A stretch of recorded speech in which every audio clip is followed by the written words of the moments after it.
করতে পারেন। দৃষ্টির দাদুর খুব কাছের মানুষ ছিলেন উনি, কিন্তু ঋষভ অফিসে আসার পর থেকেই ওনাকে এক প্রকার সাইডলাইন করে রাখা হয়েছে। উনি চেইন স্মোকার, প্রতি ঘন্টায় একবার করে এখানে সিগারেট খেতে আসেন।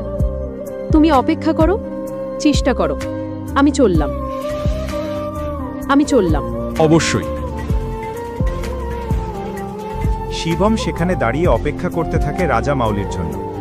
এই সময়ে ও পকেট থেকে ফোন বের করে একজনকে কল করে।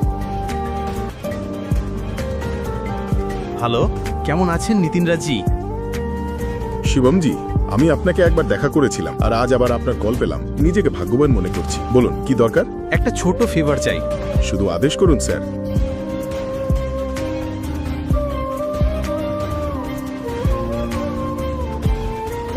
ডিটেলটা তাড়াতাড়ি দিন আর কল ব্যাক করুন। ওকে, বাই।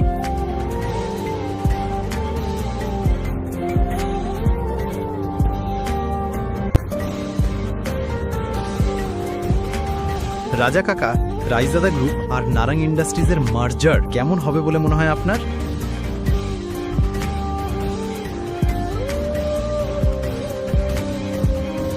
রায়জাদা,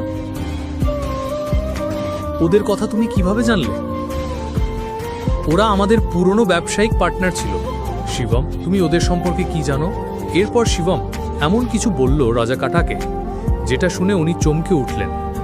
উনি সিগারেট ফেলে দিয়ে শিবমকে নিয়ে গেলেন কনফারেন্স রুমে।